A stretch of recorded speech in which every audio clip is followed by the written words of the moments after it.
Buenos días con todos. El día de hoy vamos a revisar la unidad correspondiente a la hidrosfera y la biosfera. Dentro de esta unidad tenemos los siguientes subtemas: la Tierra, el planeta Tierra y el agua, y los ecosistemas, los cuales veremos a continuación. Comencemos con la Tierra. La Tierra es uno de los planetas que forman parte del sistema solar. Tiene forma esférica y está ligeramente achatada por los polos. Aunque nos parezca grande al compararla con el Sol, la Tierra es 1.000.000 de veces menor.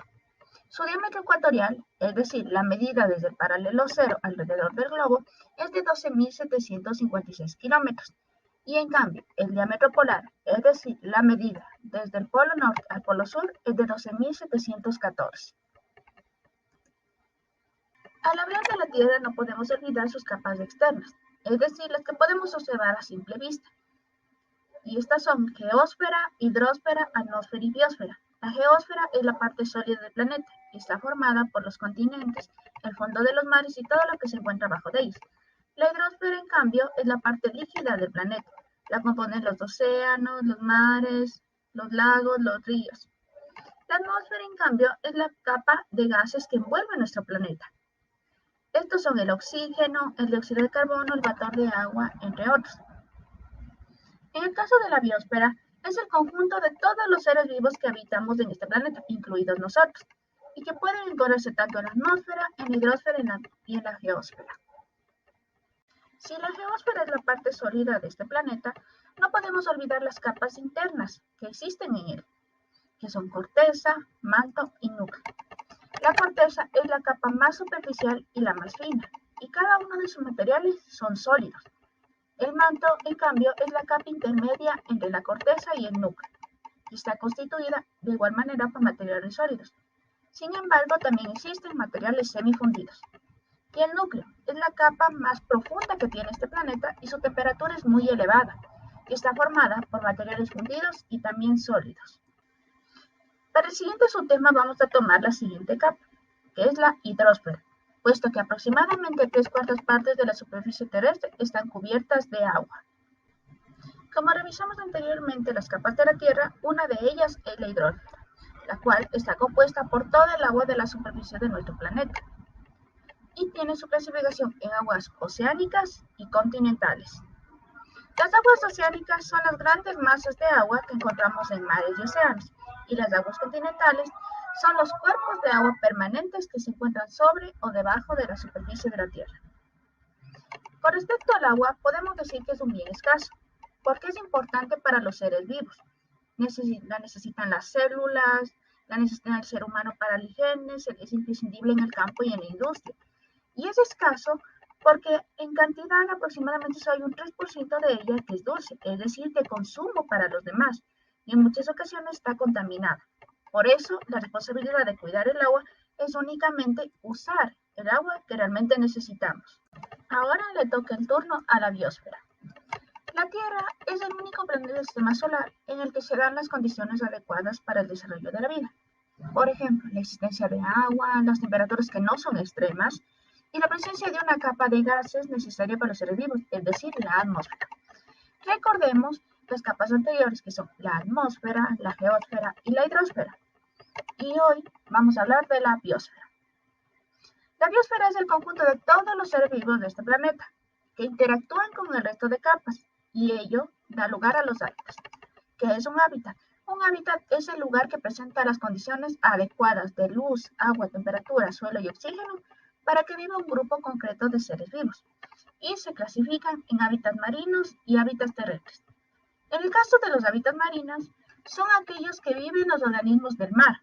La luz solo penetra hasta los 50 o 100 metros de la superficie.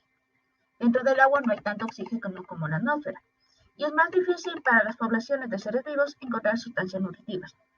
Si bien la temperatura no presenta cambios tan bruscos como los hábitats terrestres, los organismos deben adaptarse al alto contenido de sal en el agua.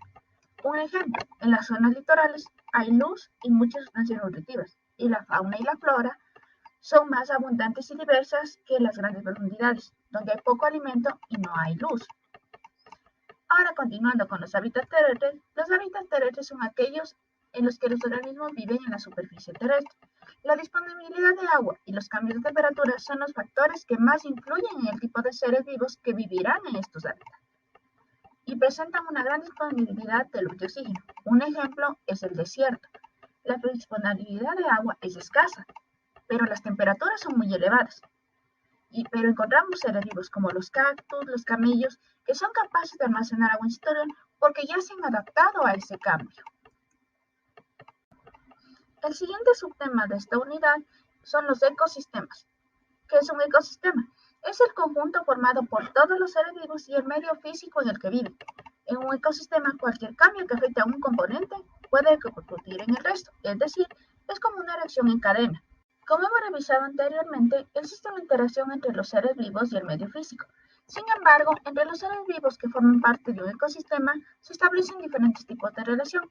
La primera es la depredación, es decir, que unos animales llamados depredadores se alimentan de otros. La competencia, que dos organismos diferentes se alimentan de los mismos recursos. Y la cooperación, diferentes organismos se ayudan mutuamente. Ahora, en relación al medio físico, ¿qué es el medio físico?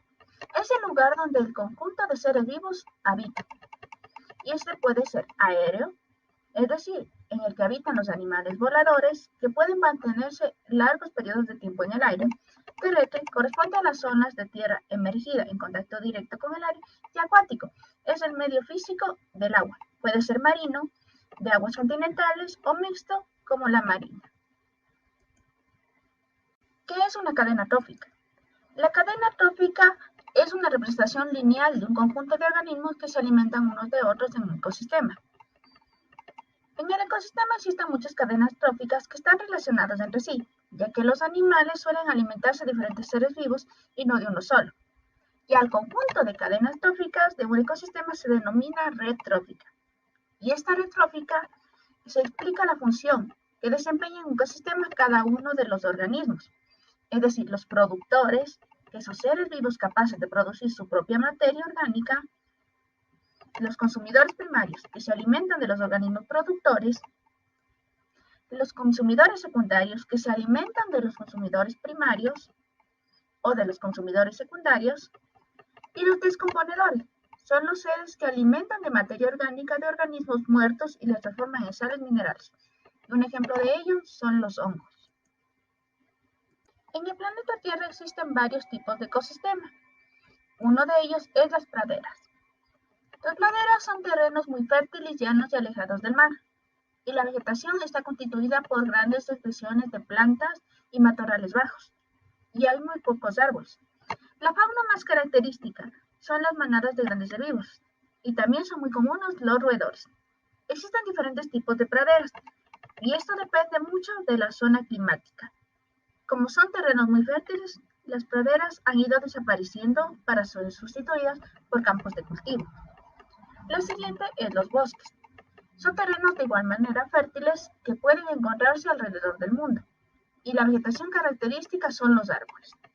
La fauna es abundante y muy diversa, y los bosques ocupan grandes extensiones en todos los continentes. Sin embargo, la misma superficie está disminuyendo debido a la sobreexplotación humana para obtener la madera y combustibles, y por la continuación de la urbanización. Las siguientes son las lagunas. Son acumulaciones de agua dulce formadas en depresiones del suelo, que pueden ser estacionales o permanentes. Esto quiere decir que depende mucho. Puede ser en una de las 4 estaciones o puede existir de por vida. La vegetación predominante son las algas y es abundante la fauna microscópica, por ejemplo las amebas y animales como los anfibios. Estos ecosistemas también pueden verse afectados al ser contaminados por sustancias tóxicas o al ser sustituidos por zonas urbanas de igual manera que los bosques. El siguiente ecosistema es el litoral. El espacio litoral son las zonas de transición entre los ecosistemas terrestres y marinos. Y la vegetación más característica, de igual manera, son las algas y las plantas capaces de crecer sobre la arena. En la fauna acuática encontramos numerosos moluscos, marinos y pequeños peces. Y en la zona terrestre encontramos aves como las gaviotas y los cormoranes. La principal amenaza de este tipo de ecosistemas es la contaminación del agua y la construcción de puertos y espigones. Los espacios urbanos constituyen un sistema singular, pues su medio físico son las zonas urbanizadas de ciudades y pueblos, y la vegetación está compuesta mayoritariamente por árboles y plantas introducidas por el ser humano en parques, es decir, no son naturales de ahí. Y conviviendo con nosotros en la ciudad podemos encontrar también numerosos animales como las palomas y los gorriones, también numerosos artrópodos como las cucarachas y los mosquitos, las moscas y mamíferos como las ardillas y los murciélagos, entre otros. Como hemos revisado, cada uno de estos ecosistemas presenta su amenaza, y los seres humanos son los mismos causantes de aquellas amenazas. Nuestras acciones pueden deteriorar los ecosistemas y provocar la desaparición de algunos seres vivos que las forman. Pero también hay que revisar las causas que los deterioran. Una de ellas es la contaminación. La siguiente es la deforestación y la sobreexplotación. Por eso la pregunta que se plantea dentro de esta unidad y dentro de esta clase es: ¿qué harías tú para conservar los ecosistemas? Muchas gracias.